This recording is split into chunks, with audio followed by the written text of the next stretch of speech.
भारत की 65% of the population जो है वो लगभग गांव में रहती है और उनकी जो पूंजी है या जिसको वो अपना रोटी कपड़ा मकान कंसिडर करते हैं दैट इज देयर लैंड। और उसमें भी हमने देखा गया कि 40.8 something percent of the agriculture लोग हैं या फिर फार्मर्स हैं जिनके पास अपनी लैंड है और उसके बाद भी एक अच्छी खासी परसेंट पॉपुलेशन है पहले तो वो लैंडलेस है और जिनके पास लैंड है वो भी डिस्प्यूटेड लैंड है यानी कि उनका उस पर कोई अधिकार नहीं है, कोई उनके पेपर ऐसे नहीं है उनके पास जिससे वो दिखा सके कि हाँ ये लैंड उनकी है। एंड उसमें भी अगर एक और डेटा बात करूँ थोड़ा सा जेंडर की तरफ जाऊं तो लगभग 80% ऑफ दी जो वुमेन्स है जो रूरल में रह रही हैं they are dependent, they are working in agricultural lands और these kind of lands. But उनमें से केवल 13% ऐसी औरतें हैं जिनके पास अपनी लैंड या एग्रीकल्चर लैंड है। Hello everyone, this is Alka Mishra. आज की इस वीडियो में हम जिस टॉपिक के बारे में बात करने वाले हैं जो कि हाल ही में आपके जो प्रधानमंत्री हैं उन्होंने स्वामित्व स्कीम के तहत आपके प्रॉपर्टी कार्ड्स बांटे हैं यानी कि 58 लाख स्वामित्व प्रॉपर्टी कार्ड्स आपके बांटे हैं। मतलब कि उन लोगों को राइट ऑफ देयर लैंड का रिकॉर्ड दिया है जिनके जो फार्मर्स थे छोटे बड़े जिनके लैंड में कोई ना कोई डिस्प्यूट चल रहा था या फिर जिनके पास इस तरीके की लैंड से लेके कोई ना कोई दिक्कत थी। तो इसी पर्टिकुलर चीज को थोड़ा सा डिटेल में आज हम जानेंगे कि ये स्कीम क्या है, किस तरीके से ये लोगों को फायदा पहुंचा रही है और गवर्नमेंट का इसका पर्पस बेसिकली क्या है। So yes, 50 lakh property cards आपके पहुंचाए गए और यहाँ पे एक फैक्ट बहुत ज्यादा इंपॉर्टेंट है कहाँ किए गए हैं। तो not every particular state property owner that Prime Minister Narendra Modi will distribute over 50 lakh property cards under Swamitva scheme to property owners in over 46,000 villages in 200 districts. So please याद रखिएगा 200 district की बात हो रही है across 10 states and 2 union territories. तो 10 राज्यों में 2 यूनियन टेरिटरीज में और आपके लगभग 200 विलेजेस में आपके मतलब 46,000 विलेजेस इन 200 डिस्ट्रिक्ट्स में ये आपका कार्ड बांटा गया है। एंड इससे लगभग आपका जो टारगेट किया है ड्रोन सर्वे के थ्रू, अब ये मैपिंग, अब जैसे हमें पेपर में क्वेश्चन पूछ लिया जाता है कि what is the importance of AI या फिर ड्रोन या अनमैन्ड जो आपके व्हीकल्स हैं उनका किस तरीके से एग्रीकल्चर में और सिक्योरिटी में इंपॉर्टेंट है। तो हम यहाँ लिख सकते हैं स्वामित्व स्कीम का एग्जाम्पल दे सकते हैं और ड्रोन का मेंशन कर सकते हैं। इस स्लाइड पे मैं वापस आना चाहूंगी इस पर्टिकुलर डेटा पे, लेकिन एक बार देखते हैं कि स्वामित्व स्कीम क्या है।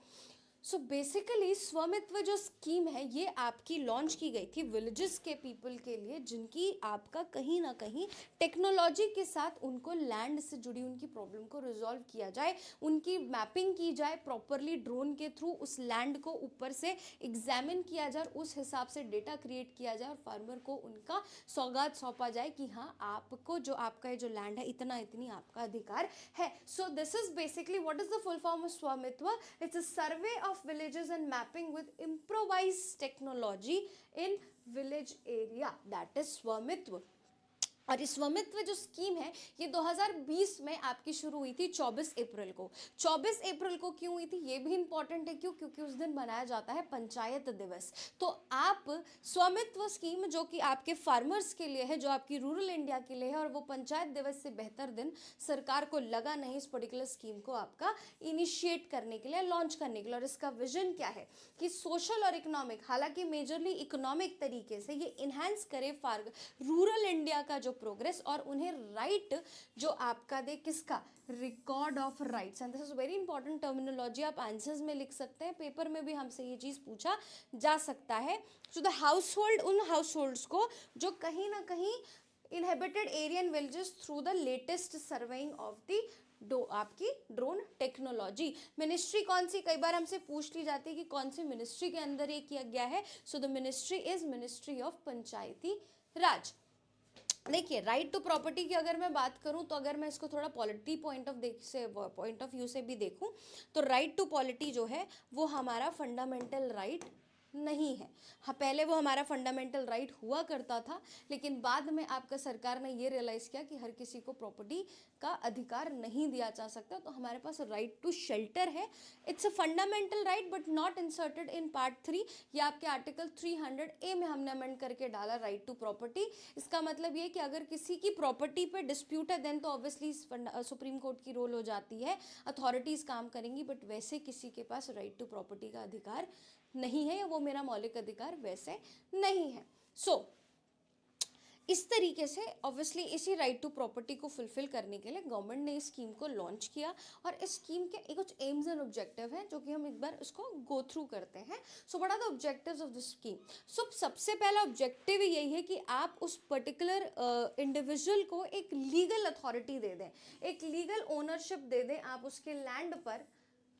एक सेकेंड, आप उसको एक लीगल ओनरशिप दें उस पर्टिकुलर फार्मर के, इंडिविजुअल के लैंड पर, ताकि वो पता तो चले कि हाँ, इंश्योर तो करें कि हाँ ये लैंड जो है इस पर्टिकुलर फार्मर की है और उस पर कोई और क्लेम ना कर सके। सो ये प्रॉपर जो आपकी ड्रोन इमेजिनिंग की गई है, और ड्रोन इमेजिनिंग से उसका ये एक डेटा तैयार किया गया और उसको पर्टिकुलर ओनर को एक लीगल अथॉरिटी दी गई कि हाँ ये आपका ही लैंड है।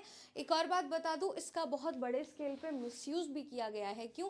क्योंकि जो फॉल्स क्लेम करते थे, उन्होंने कहीं ना कहीं फॉल्स तरीके से कई लैंड्स को अपने नाम पे ही करा लिए जो एक्चुअली उनकी लैंड्स नहीं थी। लेकिन हम वाई एम टेलिंग दिस, क्योंकि पेपर में हमेशा हमें पर्टिकुलर स्कीम, ऑब्जेक्टिव या इनिशिएटिव का प्लस माइनस, प्रोज कॉन्स दोनों पूछे जाते हैं, तो हमें ऑब्जेक्टिव्स के साथ साथ उनके कॉन्स भी पता होने चाहिए, चैलेंजेस भी पता होने चाहिए। देन हमने रूरल प्रॉपर्टी सिस्टम को थोड़ा फॉर्मलाइज कर दिया। क्यों? आज भी बहुत बड़े स्केल पे डेब्ट ट्रैप वहाँ चलता है कि भाई बड़े ज़मींदार, बड़े फार्मर छोटे फार्मर्स को आज भी एक्सप्लॉइट करते हैं। सो इसी तरीके से आपने एक रूरल प्रॉपर्टी मार्केट को थोड़ा फॉर्मलाइज करते हुए रूरल फैमिलीज़ को एटलीस्ट उनको एक अथॉरिटी दी कि वो अपनी ही लैंड को जो डिस्प्यूटेड बना दी गई है उसको आप बेच सके, खरीद सके, लीज पे दे सके। तो इन शॉर्ट थोड़ा उसको एक फ्रेम, एक मतलब फ्रेम दिया है, उसको एक प्रॉपर एक फ्रेमिंग प्रोवाइड की, उसको एक स्ट्रक्चर प्रोवाइड किया जिसमें वो प्रॉपरली काम किया जा सके। क्यों? क्योंकि at the end of the day government doesn't, या कोई भी गवर्नमेंटल अथॉरिटी आपके शब्दों को नहीं सुनती, वो पेपर देखती है। तो वही पेपर, इन शॉर्ट उस पेपर सिस्टम को आपका स्ट्रॉन्ग किया है। देन मॉडर्न टेक्नोलॉजीज़ का इस्तेमाल करके, जोग्राफिकल आपका इंफॉर्मेशन सिस्टम को इस्तेमाल करके गवर्नमेंट ने इस पर्टिकुलर चीज़ को और ज़्यादा प्रिसाइज किया। क्यों? क्योंकि हम कहते हैं technology is more precise. Humans में तो फिर भी मार्जिन का होता है, हालांकि टेक्नोलॉजी में भी सेम चीज़ है, बट हाँ टेक्नोलॉजी में मार्जिन एरर थोड़ा सा कम माना जाता है। तो यस, हमने modern technology, drone system, GIS को इस्तेमाल करके पूरी की, तो हम इस पर पूरी तरीके से रिलाई कर सकते हैं, गवर्नमेंट का ऐसा कहना है। देन साथ ही साथ हमने डिजिटलाइजेशन का, हम कहते हैं ना हम ई की तरफ जा रहे हैं, इलेक्ट्रॉनिक की तरफ जा रहे हैं। ऐसी बहुत से डिस्ट्रिक्ट्स हैं, अभी हालांकि बहुत बड़ा नंबर नहीं है, बट ऐसे बिहार का 1-2 डिस्ट्रिक्ट्स हो गए, कुछ यूपी के डिस्ट्रिक्ट्स हैं, कुछ अलग अलग स्टेट्स के डिस्ट्रिक्ट्स हैं, जो आपके डिस्ट्रिक्ट के ऑफिसेज हैं जो ई हो चुके हैं, यानी कि वहाँ सारा काम डिजिटलाइज हो चुका है। और जितने भी आगे जो भी लेन देन होती है, जितना भी आपका डेटा शेयरिंग होता है, वो ई या इलेक्ट्रॉनिक के या डिजिटल सिस्टम के थ्रू होता है। इसी तरीके से आपने बोला कि डिजिटल करने की वजह से, डिजिटलाइजेशन की वजह से आपका जो डेटा है थोड़ा प्रिसाइज हो चुका है, थोड़ी सी इंफॉर्मेशन ऑर्गेनाइज हो चुकी है, और कल को मुझे जाकर फलाना डेस्क के, फलाना शेल्फ के उस पर्टिकुलर 100 फाइलों में से धूल नहीं लपेटनी पड़ेगी अगर मुझे किसी का रिकॉर्ड ढूंढना है तो। Yes, so reducing the disputes and enhancing the transparency. एक डेटा ये कहता है कि लगभग भारत के एक सर्टन अमाउंट ऑफ जो केसेस हैं वो इसलिए सॉल्व नहीं कर पाते क्योंकि जो उनकी जो बेसिक फाइलें हैं या जो जिन पे बेसिक इन्फॉर्मेशन है उसमें ही धूल लग चुकी है और वो उड़ चुकी हैं फाइलें, या तो उनको दीमकें खा गई हैं, या तो उनका पता नहीं, कोई पन्ना फट चुका है, पन्ना कोई गायब हो चुका है। इसीलिए कहीं ना कहीं उस सिस्टम को, लीगल सिस्टम को भी सॉल्व करने के लिए ये बहुत ज़्यादा ज़रूरी हो जाता है। दूसरी चीज़, हमारे यहाँ पे किसी भी प्रॉपर्टी डिस्प्यूट या किसी भी डिस्प्यूट को सॉल्व करने की अथॉरिटी मेजरली आपकी कोर्ट्स की है, लेकिन इस स्वामित्व स्कीम के तहत पे पंचायती लेवल पे ऐसे कई छोटे मोटे डिस्प्यूट्स हैं जो कि सॉल्व करने के बाद में कोर्ट जाने तक की ज़रूरत ही नहीं पड़ी, सॉल्व करने के बाद आप इस कंक्लूजन पे भी निकलें कि हाँ ये पर्टिकुलर लैंड किसका है।